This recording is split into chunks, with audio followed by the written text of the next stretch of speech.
제목, 복음의 진보. 빌립보서 1장 12절에서 18절을 읽겠습니다.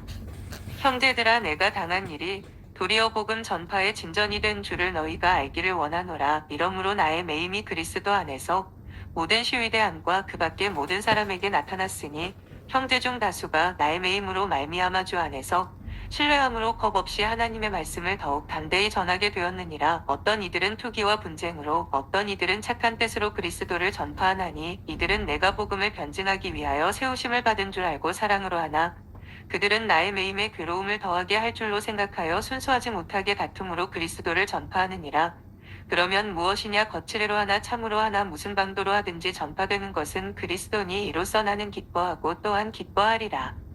얼마 전에 어느 고속도로에서 도로 한가운데 방치해둔 고장난 차량을 다른 차가 들이받는 바람에 많은 사람들이 죽거나 다치는 사고가 있었습니다. 참으로 어처구니 없는 사고였습니다. 우리의 인생은 장거리 운전에 비유할 수 있습니다. 떠나기 전에 자동차를 정비도 좀 해놓고 고장이 났을 때 응급으로 처치하는 법도 배워놓았다면 간단한 고장은 큰 문제가 되지 않을 것입니다. 하지만 전혀 무방비 상태에서 출발하면 언제 어떤 일을 졸지에 당하게 될까 불안하기도 하고 더 많은 위험에 노출되는 것입니다. 현대인들의 특징 중에 하나는 자기를 돌아보거나 생각할 여유가 없이 무조건 달리기만 한다는 것입니다. 운동선수들 같은 경우에는 한번 프로선수로 나가게 되면 정신없이 경기장에서 뛰기만 했지 자기라는 존재에 대해 깊이 생각하지 않습니다. 그러다가 큰 부상을 당해서 경기를 쉬게 되거나 슬럼프에 빠져 주전에서 탈락하면 그제야 자신을 돌아보게 됩니다. 입시생들은 어떻습니까? 그들은 아예 생각 자체를 끊고 삽니다. 생각하기 시작하면 입시 공부에 충실할 수 없기 때문입니다. 그들에겐 원하는 대학에 들어가는 것이 전부입니다. 그렇게 애를 써서 대학에 들어간 학생 중에는 정작 자기가 왜 대학에 들어왔는지 모르는 학생들이 대부분입니다. 또 사업하는 사람들이나 정치인들의 경우에도 아무 생각 없이 무조건 성공을 향하여 달려갑니다. 그러다가 건강을 잃거나 사업에 실패하면 많은 생각을 하게 됩니다. 하지만 중요한 사실은 사람들이 이런저런 과정을 거쳐 생각하기 시작한다 해도 크게 달라지는 게 없다는 점입니다. 하나님의 말씀을 재료로 생각을 해야 자신의 문제가 보이지 무조건 생각만 하면 허무한 망상과 끝없는 회의에 빠지게 되기 때문입니다. 그러므로 그리스도인들은 하나님의 말씀을 깨달으면서 자신의 본질에 대하여 정리하고 말씀의 빛에서 자신을 냉철하게 비춰보아야 합니다. 그저 감정적으로 반응하면서 뭔가를 충동적으로 행하는 것은 위험합니다. 하나님께서 주신 이성으로 생각을 하는 일은 신앙에 있어 매우 중요한 작용입니다. 특별히 한국 사회는 매우 동적인 것이 특징입니다. 우리나라 사람들은 쉬지 않고 무슨 일이라도 해야만 살아있다고 느끼는 것 같습니다. 그래서 우리는 아무것도 하지 않는 시간을 못 견딥니다. 하지만 그리스도인들에게는 때때로 아무것도 하지 않으면서 하나님 앞에서 자신을 생각하는 시간이 필요합니다. 여성들은 거울 앞에서 화장을 할 때 행복을 느낀다고 합니다. 하나님의 백성들이 하나님의 말씀 앞에서 자신을 생각하는 건 자신을 아름답게 가꾸는 것입니다. 때때로 하나님은 우리를 거의 강제적으로 생각하도록 이끄시기도 합니다. 하나님께서는 우리가 자신을 돌아보지 않고 일에 도취되어 있는 것을 원치 않으시기 때문입니다. 하나님은 당신의 백성들이 자기의 마음과 영혼을 가꾸기 원하십니다. 그래서 하나님께서는 때때로 우리로 입원하게도 하시고 직장을 잃고 집에 있게도 하시고 감옥에 갇혀 생각할 시간을 가지게 하십니다. 보통 사람들은 아무것도 하지 않고 쉬면 무기력해지고 정신적으로 자신감을 많이 잃게 될 것입니다. 그러나 하나님의 백성들은 이런 기간을 통해서 더 아름다운 모습으로 자기 자신을 단장하게 됩니다. 그동안 하나님의 일을 한다고 바빠서 자신의 모습을 비춰볼 수 없었는데 쉬는 기간을 통해서 자신의 참된 모습을 찾고 생각하는 시간을 가지기 때문입니다. 빌립보서에서 우리는 사도 바울의 솔직한 모습을 보게 됩니다. 즉, 바울이라고 해서 무조건 위대한 사람이 아니었다는 것입니다. 바울도 우리와 똑같은 인간이었습니다. 다른 면이 있다면 하나님의 말씀을 가지고 자신을 잘 정리했다는 점입니다. 사람에게 있어서 신변의 변화라는 중요한 문제입니다. 예를 들어서 어떤 사람이 아주 중요한 자리를 맡거나 중요한 자리에서 물러나거나 하면 벌써 사람들 사이에 소문이 쫙 퍼지고 수군거리는 사람들도 생깁니다. 사도 바울에게도 이런 신변의 변화가 있었습니다. 12절입니다. 형제들아 나의 당한 일이 도리어 복음의 징보가 된 줄을 너희가 알기를 원하노라. 사도 바울은 복음을 사랑하는 자들에게는 진리의 기둥이었고 영적인 아버지였으며 능력의 사자였습니다. 복음을 사랑하고 특히 이방인으로서 예수를 믿는 자들에게 바울은 그야말로 거의 예수님 같은 존재나 마찬가지였던 것입니다. 그런데 이 중요한 사람의 신상에 좋지 않은 변화가 생기게 되었습니다. 바울이 로마에서 가택연금 상태에 있다가 수비대 감옥 안으로 옮겨지게 된 것이었습니다. 사실 사도 바울은 로마에 처음 올 때부터 자기가 생각한 것과는 다른 방향으로 오게 되었습니다. 그는 전도자로 로마에 오기를 바랐습니다. 그동안 고린도나 에베소 같은 곳에서 복음 사역을 통해 대부흥이 일어났던 것처럼 로마에서도 자신의 사역을 통해 하나님께서 대부흥을 일으키실 거라 기대했습니다. 하지만 안타깝게도 사도 바울은 예루살렘에서 체포되어 재판을 받느라 가이셔라 빌립보에서 2년 정도를 보낸 후에 죄수의 신분으로 로마에 오게 되었습니다. 처음에는 로마 당국도 사도 바울에 대하여 엄격하지 않았습니다. 바울은 죄수라고 하지만 무슨 특별한 죄목이 있는 게 아니라 종교사범에 가까웠기 때문에 로마 당국은 가택연금 정도로만 처벌하고 있었습니다. 그래서 바울은 집에서 사람들을 만나 전도할 수 있었습니다. 갇혀있는 집에서 로마에 있는 유대인 대표들도 만났고 거기서 성경을 가르치면서 많은 형제자매들을 양육했습니다. 그런데 어느 날 갑자기 로마 군인들이 들이닥쳐 상부에서 지시가 떨어졌다고 하면서 사도 바울을 정식으로 시위대 안에 있는 감옥에 투옥시켰습니다. 가택연금과 구속은 엄청난 차이가 있습니다. 바울의 위기는 자신뿐만 아니라 그를 존경하는 많은 성도들에게 큰 충격이었습니다. 사람이 졸지에 이런 일을 당하면 별의별 생각을 다 하게 되어 있습니다. 바울은 무슨 연유로 자기를 구속한 건지 몰라 답답했을 것입니다. 이런 궁금증을 넘어서서 로마 황제가 이제 본격적으로 기독교를 박해하는 건 아닌가 하는 생각까지 들었을 게 분명합니다. 그렇다면 그에게 남은 건 처형밖에 없다는 생각을 충분히 할 수 있는 상황입니다. 참으로 두려웠을 것입니다. 이런 상황 중에 사도는 우선 생각을 정리하고 교인들에게 자기 상황을 알립니다. 그리고 이 와중에도 교인들을 안심시키고 있습니다. 우선 사도 바울은 자기 자신에 대한 구속이 집행된 것에 대한 득실을 믿음의 눈으로 따져봤습니다. 이전 같으면 최대한 많은 곳을 다니며 복음을 전해야 한다고 안달했을 그가 이제는 잠잠히 자신에 대해 생각하기 시작했습니다. 먼저 잃은 것이 무엇인지 생각해 봅니다. 어쨌거나 감옥에 갇힌 건 엄청난 손해요, 고통입니다. 가택연금 상태와는 비교할 수 없는 불편함이 있습니다. 감옥 안에 구속이 되었다는 건 사도 바울에 대한 특혜 조치가 모두 다 취소되고 다른 죄수들과 똑같은 취급을 당하게 된 것을 의미합니다. 바울은 지하 철장 안에 갇힌 신세가 되었고 24시간 간수들의 감시를 받아야만 했습니다. 그곳은 불결했고 모든 것이 불편했습니다. 아마도 간수들이나 죄수들 중에서 성질이 나쁜 자들이 바울을 괴롭히고 못되게 굴었을지도 모릅니다. 감옥에 가본 사람들은 감옥은 사람 살 곳이 못 된다고 합니다. 시설이 좋으면 얼마나 좋겠으며 그곳에서 인격적으로 존중받는 것을 기대할 수 있겠습니까? 사도 바울이 갇힌 감옥은 요즘과는 비교도 안 되는 감옥입니다. 죄수는 무조건 간수들이 시키는 대로 해야 하고 조금이라도 말을 듣지 않거나 엉뚱한 소리를 하면 가차없이 채찍으로 두들겨 맞았을 것입니다. 그리고 감옥은 간수들만 문제인 것이 아니라 거기에 들어와 있는 죄수들도 결코 좋은 사람들이 아닐 것입니다. 그 중에는 강도죄를 저지른 사람도 있을 것이고 살인자도 있을 것이며 악당 중에 악당도 있었을 것입니다. 그런 사람들이 복음 전도자 바울을 보았을 때 마치 이리들이 어린 양을 잡아먹듯이 달려들었을 것이 분명합니다. 거기에다가 바울을 더 고통스럽게 한 것은 교인들과의 만남의 단절이었습니다. 그동안 바울을 지탱해 주었던 힘은 교인들과의 만남이었습니다. 사도 바울은 비록 좁은 하숙집이지만 찾아오는 성도들에게 하나님의 말씀을 전해주면서 힘을 얻었습니다. 그러나 이제는 완전히 성도들과의 관계가 단절이 되어버렸습니다. 더욱이 바울의 구속이 집행되면서 성도들 중에서 걱정하는 사람도 많이 생겼고 오해를 하는 사람들도 생기게 되었습니다. 게다가 믿음이 약한 기독교인 중에는 사도라고 하는 사람이 구속되었으니 이제는 창피해서 예수를 믿지 못하겠다고 말하는 사람들도 있었습니다.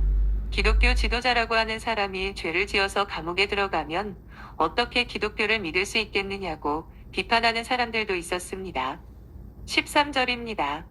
이러므로 나의 매임이 그리스도 안에서 온 시위대 안과 기타 모든 사람에게 나타났으니 그러나 사도 바울이 시위대 감옥에 갇힘으로 하나님의 능력이 시위대 안에 나타났습니다.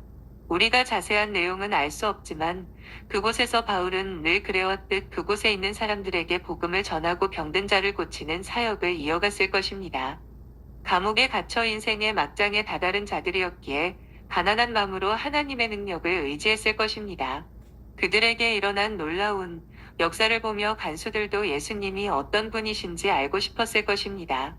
이렇게 그리스도의 복음이 감옥에 전해지고 회개하고 예수를 믿는 사람들이 분명 생겨났을 것입니다. 정확한 배경이 기록되진 않았지만 사도는 분명히 말합니다. 자기가 시위대 감옥에 들어가게 된 것이 도리어 복음의 진보가 된 줄을 너희가 알기를 원하노라고 말입니다. 그는 감옥이라는 열악한 환경에 짜증을 내거나 불평하지 않습니다. 자기가 석방되도록 손을 서달라고 요청하지도 않습니다. 오히려 여러 가지 상황을 검토해 볼 때 이것은 분명히 복음의 진보였다고 결론을 내립니다. 자신의 불편이 다른 사람들에게 큰 유익이 되었고 복음이 증거되는 좋은 기회가 되었다고 기쁘게 말합니다. 이 말씀은 우리로 하여금 자신을 보는 성경적인 시각을 제공합니다. 우리는 내가 얼마나 높아졌느냐, 얼마나 유명해졌느냐, 얼마나 돈을 벌었느냐는 것으로 자신의 가치를 평가합니다. 하지만 우리는 우리의 신앙과 복음 사역에 얼마나 진보가 있었는가를 중요한 가치 기준으로 두어야 합니다. 사도 바울은 그 시위대 안에서 한두 사람의 크리스천만 얻은 것이 아닙니다. 바울은 자신이 시위대 감옥으로 옮겨짐으로 받은 육체적인 고통과 정신적인 상실감을 자기가 얻은 영혼들의 가치와 비교해 보았습니다.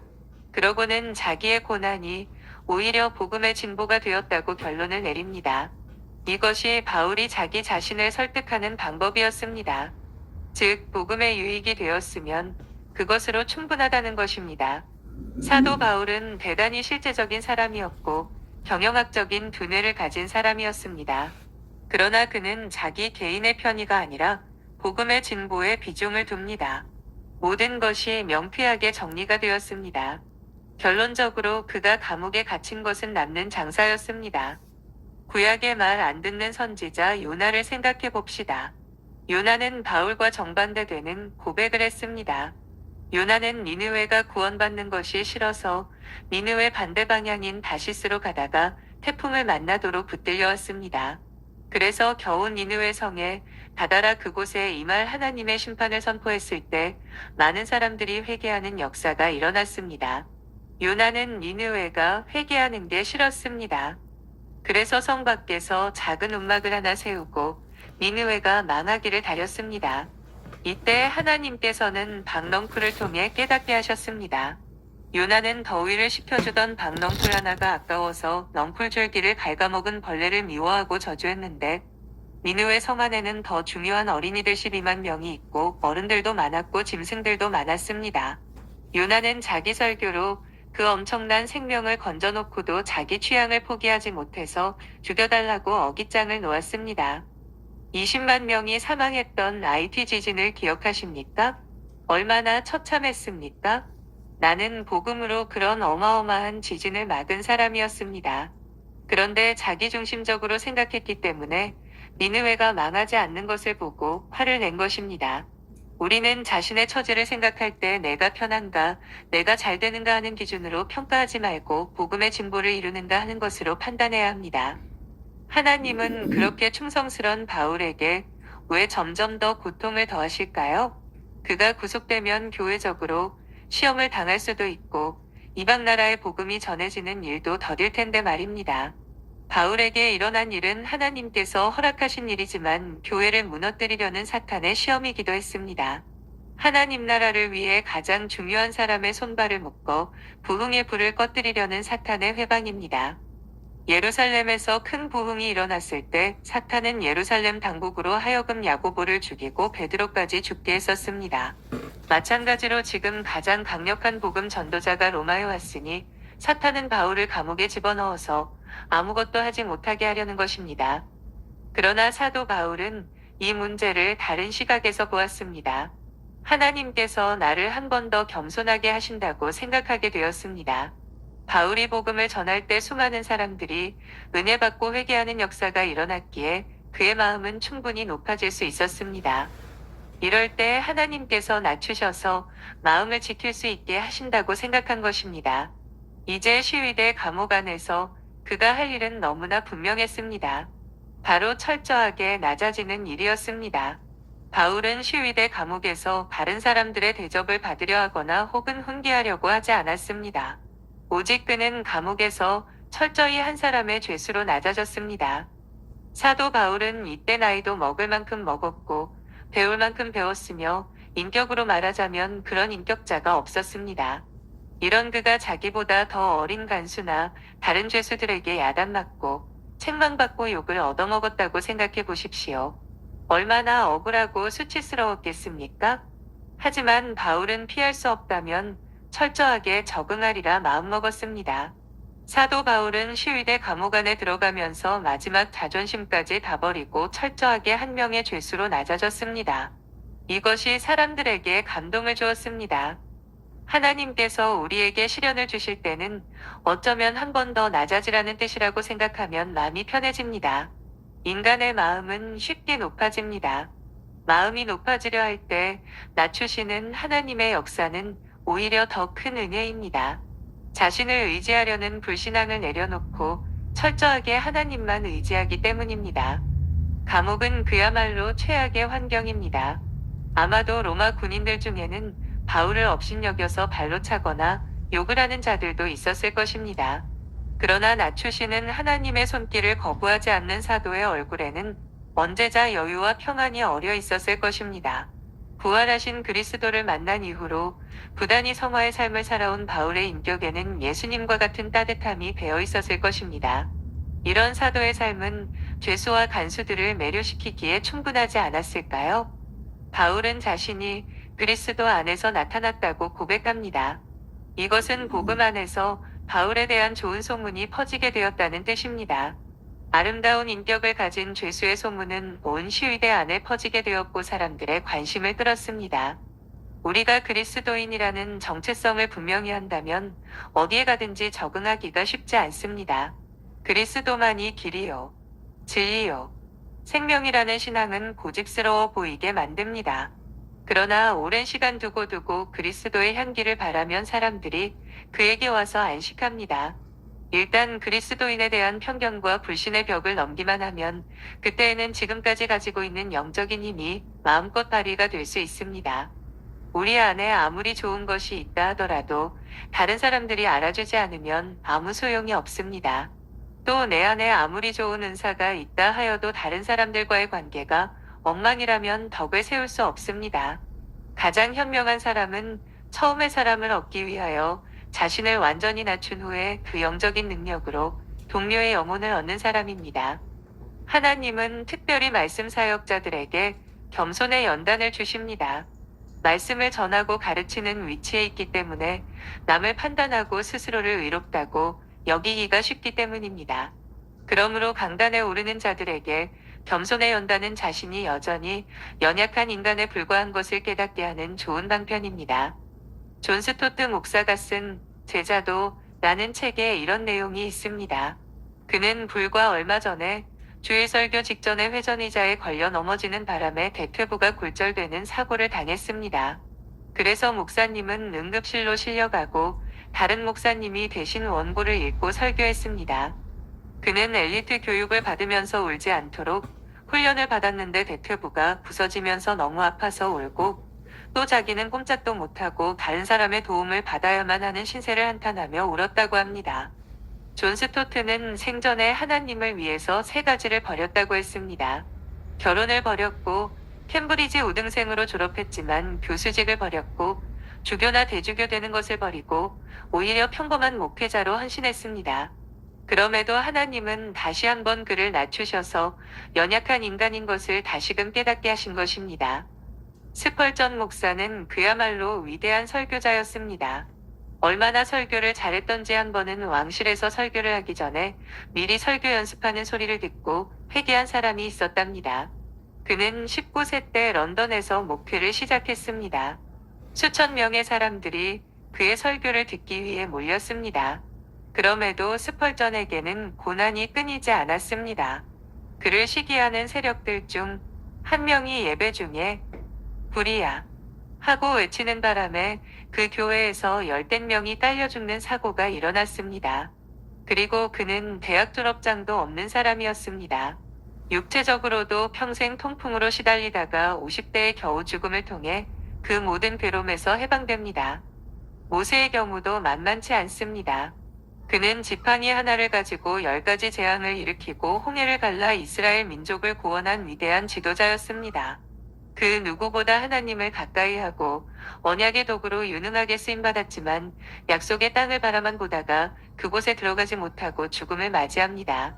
이처럼 인간은 하나님 앞에서 마음을 높일 수가 없는 연약한 존재입니다. 사도 바울은 감옥에서 뜻밖의 소식을 듣게 되었습니다. 하나는 사도 바울과 사랑의 교제를 나누던 형제들에 관한 것이고 다른 하나는 그를 시기하는 사람들에 관한 것이었습니다. 사도 바울이 시위대 감옥으로 가기 전에 그에게 말씀으로 양육받던 형제들이 있었습니다. 바울은 감옥에 들어가면서 이 사람들을 걱정했습니다.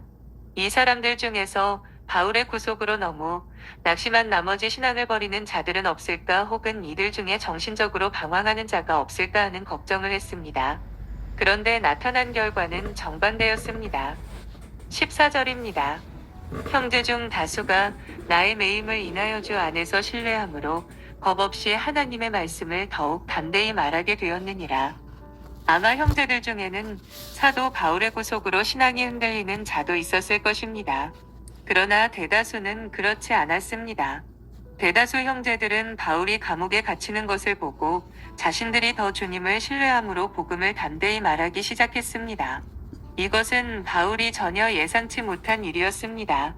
바울이 생각하기에는 아직 신앙이 어리기만 한 자들이었습니다. 바울은 그들을 홀로 두는 것이 불안했을 것입니다. 하지만 일단 바른 복음을 들은 자들은 언젠가 홀로 서기를 하게 되어 있습니다. 바울은 뜻하지 않게 자식과도 같은 형제들을 그의 손에서 떠나보내고 하나님께 맡길 수밖에 없었습니다. 그는 염려했지만 자기가 붙들고 있을 때보다 더 좋은 결과가 나타났습니다. 바울도 이들이 흔들릴까 노심초사했겠지만 그 형제들도 마찬가지였을 것입니다. 어쩌면 복음을 전하는 일은 자신들의 몫이 아니라고 생각했을지도 모릅니다. 지금까지 이들은 바울만 믿고 아무것도 하지 않았습니다. 그러나 바울이 감옥 안에서 외롭게 복음을 붙들고 믿음 생활하는 것을 보고 그들은 모두 자기 발로 일어서게 되었습니다. 바울은 자기가 가장 염려하던 형제들을 주님께 맡겼을 때 주님이 이들을 직접 양육하며 키우시는 것을 알게 되었고 주님께 맡기는 것이 자기가 붙들고 있는 것보다 훨씬 더 효율적이라는 것을 알게 되었습니다. 우리는 내가 없으면 하나님이 아무것도 하실 수 없는 것처럼 생각할 때가 많습니다. 그러나 모든 일은 하나님이 하시는 것입니다. 단지 하나님께서 우리를 사용하실 뿐입니다. 또한 사도 바울은 그를 시기하는 자들에 관한 소식을 들었습니다. 로마에는 바울과 무엇인가 경쟁적인 입장에 있던 사람들이 있었습니다. 이들은 아마도 예루살렘 사도들의 입장에 선 사람들이었던 것 같습니다. 같은 복음 전도자이지만 바울이 감옥에 갇힌 것이 자기들에게는 영역을 넓힐 수 있는 아주 좋은 기회라고 생각했던 모양입니다. 아마 이 사람들은 바울이 전도했던 사람들을 자기 사람으로 만들었던 것 같습니다. 그리고 바울에 대하여 안 좋은 말을 하고 다녔습니다. 이것이 처음에는 사도 바울의 마음을 아프게 했습니다. 그러나 사도 바울은 이 문제도 자기 기준으로 보지 않고 하나님 복음의 입장에서 생각하며 명쾌하게 정리했습니다. 15절에서 17절입니다. 어떤 이들은 투기와 분쟁으로 어떤 이들은 착한 뜻으로 그리스도를 전파하나니 이들은 내가 복음을 변명하기 위하여 세우심을 받은 줄 알고 사랑으로 하나 저들은 나의 매임에 괴로움을 더하게 할 줄로 생각하여 순전치 못하게 다툼으로 그리스도를 전파하느니라. 여기서 투기와 분쟁으로 복음을 전하는 자들이 있었습니다. 이 사람들은 이단이 아니었습니다. 분명 복음 전도자들인데 사도 바울과는 다른 조직에 있는 자들이었고 바울을 자신의 경쟁자로 생각하고 있었습니다. 그런데 이 사람들은 바울의 마음속에 괴로움을 더하게 하려고 순전치 못한 마음으로 그리스도를 전파했습니다. 즉, 이 사람들은 사도 바울이 감옥에 갇힌 틈을 타서 바울이 전도한 사람들을 자기 편으로 만들어버렸고 자기 세력을 키우는 목적으로 열심을 내었습니다. 그리고 바울이 감옥에 갇힌 것에 대하여 좋지 않은 평가를 내리면서 사람들을 규합하고 세력을 넓히려고 했습니다. 이것을 인간적으로 생각하면 억울하고 분노가 치미는 일이 아닐 수 없습니다. 신앙이 어릴 때는 나보다 다른 사람이 더 유명해지고 잘 되면 배가 아프면서 시기심이 생기는 것이 사실입니다. 시기심이 심해지면 그들에 대한 험담을 하면서 그들을 깎아내리기도 합니다. 예수님을 믿고도 아직 자기중심성을 버리지 못해 이런 미숙함을 드러내는 것입니다. 우리가 충분히 성장하고 하나님의 사랑과 축복을 많이 받게 되면 이런 옹졸한 마음을 버리게 됩니다. 다른 사람이 더 잘되고 유명하게 되는 것을 진심으로 기뻐하게 됩니다. 왜냐하면 이렇게 훌륭한 사람들이 자꾸 나와야 하나님의 나라가 발전하기 때문입니다. 사도 바울은 철저히 하나님 나라를 중심으로 생각했습니다. 저 사람들이 어떤 의도로 전도를 하든지 전도를 많이 하는 것은 좋은 일이 아니냐는 것입니다. 이렇게 하나님 나라를 구할 때 바울의 마음은 평안을 유지했고 오히려 기뻐할 수 있었습니다. 사도 바울도 인간이기 때문에 다른 사람이 자기를 시기하고 자기가 수고한 것들을 가져가니 화가 날 법도 합니다. 그러나 조금 더 넓은 마음으로 생각해 보니 모든 것이 복음 전도에 유익했습니다. 그래서 우리가 하나님의 은혜와 축복을 충분히 받게 되면 하나님이 나 외에 다른 사람을 유명하게 하시는 것이 진심으로 반갑고 다행스럽게 생각됩니다.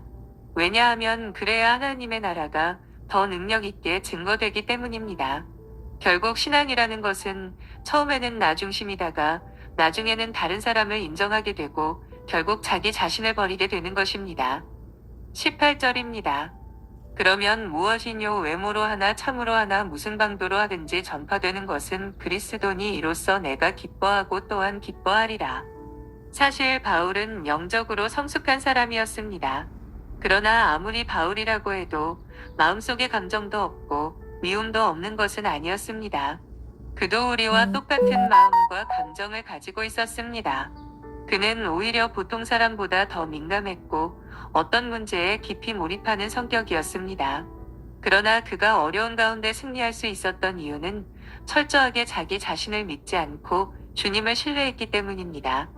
바울은 자기를 주인이라 생각하지 않았고 종으로 생각했습니다.